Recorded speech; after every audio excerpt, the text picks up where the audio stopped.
Menjelaskan bid'ah bukan berarti memvonis neraka. Sebaik-baik teladan adalah dari Nabi SAW. Beliau telah mengatakan, sejelek-jelek perkara adalah perkara agama yang diada-adakan. Setiap perkara agama yang diada-adakan itu adalah bid'ah. Setiap bid'ah adalah kesesatan. Diriwayatkan Imam Muslim. Disebut bid'ah karena hal tersebut berkaitan dengan agama dan bukan fasilitas. Sebagaimana orang mengatakan adzan jangan pakai mikrofon karena nggak ada di zaman Nabi, atau bidah haji di usia 2 bulan.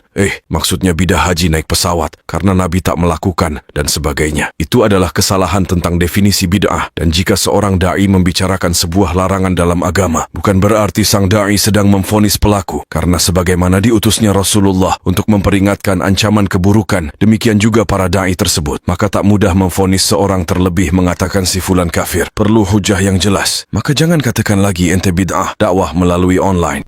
Salah kaprah mengenai bid'ah. Sebagian orang para pelaku bid'ah sungguh tak memahami apa itu bid'ah, sehingga menganggap fasilitas itu adalah sebuah bid'ah. Speaker bid'ah, mikrofon bid'ah, motor mobil bid'ah, bahkan sampai yang menganggap mushaf Al-Quran bid'ah. Sungguh ngaji yang salah, padahal Al-Qurannya tak berubah, hanya fasilitasnya saja yang tadinya dari pelepah kurma menjadi dibukukan dalam sebuah mushaf Al-Quran. Ketahuilah bahwa dalam hadis Irbad radhiyallahu anhu mengatakan bahwa bidah adalah perkara baru dalam ritual ibadah. Demikian juga hadis dari Aisyah radhiyallahu anha, riwayat Imam Bukhari nomor 20, bahwa pembahasan bid'ah adalah hal baru dalam ritual ibadah. Jadi jika ada yang menggunakan media online untuk dakwah, itu bukan bid'ah karena dakwahnya dari dulu menggunakan dalil yang sama, hanya saja fasilitasnya saja yang berbeda. Masih gagal paham tentang bid'ah karena belajar akidah yang salah. Belajarlah akidah yang benar agar tak gagal paham. Kalau ziarah kubur itu tidak bid'ah, yang bid'ah itu mengkhususkan safar untuk ziarah kuburan yang dikeramatkan dan berlebihan ziarah kubur dengan cium nisan serta bertawasul dan meminta keberkahan pada mayat di dalamnya. Belajarlah akidah yang benar agar tak gagal paham. Kalau membaca surat Yasin itu tidak bid'ah, yang bid'ah itu mengirim bacaan Yasin untuk orang yang sudah meninggal dan mengkhususkan membacanya pada malam atau momen tertentu. Belajarlah akidah yang benar agar tak gagal paham. Kalau membaca tahlil itu tidak bid'ah, yang bid'ah itu mengkhususkan dengan acara ritual tahlilan pada acara kematian yang susunan bacaannya saja Nabi tak pernah ajarkan. Dan masih banyak yang gagal paham tentang bid'ah karena belajar akidah yang salah.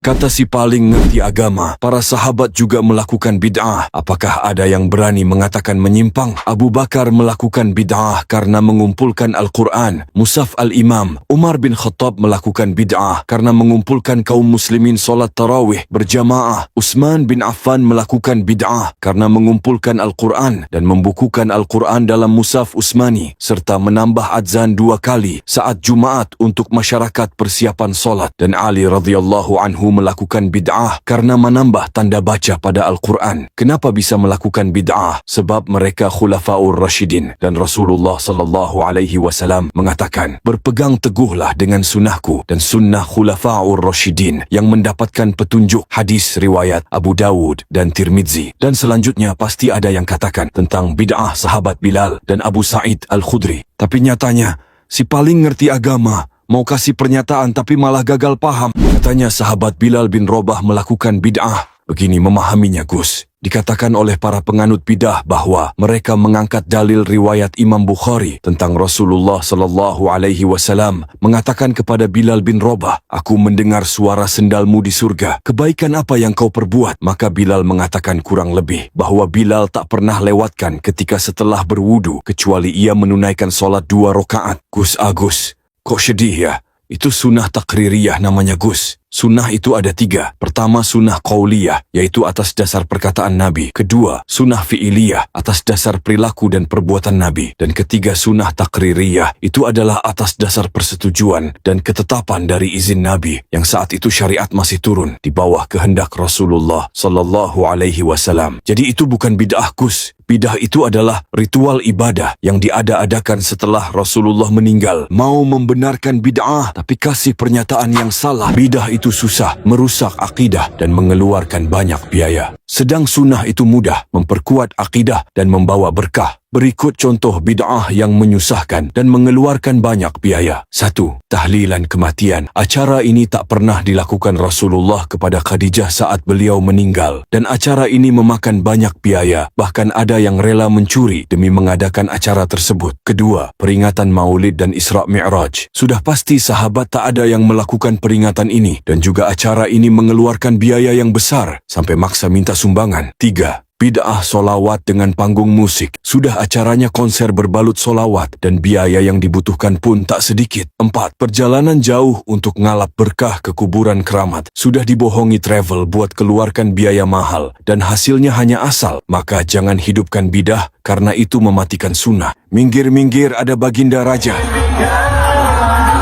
Ketika hidup satu bid'ah, maka akan redup satu sunnah. Sebagaimana orang yang mengkhususkan yasinan di malam Jumat, maka akan redupkan sunnah Al-Kafian di malam Jumat. Sebagaimana ibadah orang yang hendak berziarah, namun dengan niat ngalap berkah, maka sunnah berziarah untuk mengingat alam barzah pun akan sirna. Sebagaimana sunnah menenangkan dan membawakan makanan kepada sohibul musibah saat takziah, namun redup dengan susah-susah buat acara dan sediakan besek untuk tamu tahlilan. Maka benar perkataan Hasan bin Athiyah, seorang tabi'in. Ia berkata, tidaklah suatu kaum melakukan suatu perkara yang diada-adakan dalam urusan agama mereka, melainkan Allah akan mencabut suatu sunnah yang semisal dari lingkungan mereka. Disebutkan kitab Lamud Duril Mansur. Amalan sunnah pun sudah padat. Jangan kau tambahkan dengan amalan bid'ah. Amalan sunnah keseharian pun sudah membuat seorang terbengkalai dalam mengamalkannya. Sebagai contoh, pada sepertiga malam, seorang muslim disunahkan terbangun untuk beribadah dengan solat tahajud. Lantas jika hari itu Senin atau Kamis, ia disunahkan bersahur untuk melakukan puasa di siang hari. Setelahnya ia disunahkan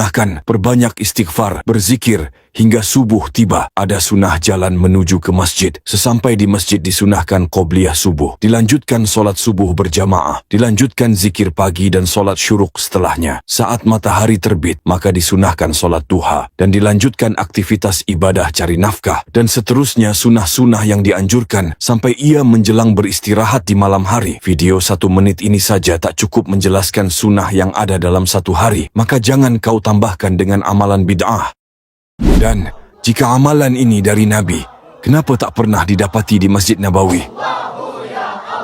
Dengan syubhatnya, mereka mengatakan tak perlu urusi orang lain, masing-masing memiliki dalil. Tugas sebagai seorang muslim adalah beriman dan beramal soleh, serta saling menasihati dalam kebenaran. Jika tidak akan menjadi orang yang merugi, sebagaimana disampaikan dalam surat Al-Asr. Maka para pejuang kemurnian agama Islam terus berupaya mengingatkan, jika memang sebuah amalan tersebut berasal dari Rasulullah sallallahu alaihi wasallam, tentu amalan tersebut sudah dikerjakan di kota Nabi dan menjadi ibadah yang telah dilakukan sejak zaman sahabat hingga menjelang kiamat. Bid'ah merajalela. Menjaga sunnah pun seperti memegang api yang membara. Sunnah itu bukan hanya menjalankan berpahala dan meninggalkan tak berdosa, tetapi konsekuensi menghidupkan sunnah itu adalah berittiba, mengikuti setiap wasiat, perkataan, perbuatan hingga persetujuan dari Rasulullah sallallahu alaihi wasallam. Bahkan tak sedikit seorang yang menghidupkan sunnah Rasulullah dianggap asing, dihina, bahkan difitnah tanpa bukti yang nyata, sebagaimana postingan dari kalangan akun aswaja yang bermodalkan screenshot dan editan yang membuat sakit mata. Sungguh benarlah kata Rasulullah sallallahu alaihi wasallam, akan datang kepada manusia suatu zaman orang yang berpegang teguh pada agamanya seperti orang yang menggenggam bara api. Diriwayatkan dalam hadis Tirmizi. Maka jika iman tak dijaga, lepaslah sudah memegang agamanya. Ngeri, melakukan ajaran baru dalam ibadah bisa terhalang nikmatnya minum di telaga Al-Kautsar. Rasulullah sallallahu alaihi wasallam mengatakan, Al-Kautsar adalah sungai yang dijanjikan oleh Rabbku Azza wa Jalla. Sungai tersebut memiliki kebaikan yang banyak. Ia adalah telaga yang akan didatangi oleh umatku pada hari kiamat nanti. Hadis riwayat Muslim nomor 400. Namun dalam hadis lainnya dikatakan, ada orang yang terhalang dari nikmatnya telaga Al-Kautsar. Rasulullah mengatakan, aku akan mendahului kalian di Al-Haud Al-Kautsar. Dinampakkan di hadapanku beberapa orang di antara kalian. Ketika aku akan mengambilkan minuman untuk mereka, mereka dijauhkan dariku. Aku lantas berkata, wahai Rabbku, ini adalah umatku. Lalu Allah berfirman, engkau sebenarnya tidak mengetahui perkara ibadah baru apa yang mereka buat sesudahmu. Hadis Bukhari. Maka jauhi perkara bid'ah jika tak mau kelak terhalang dari nikmatnya minum dari telaga surga.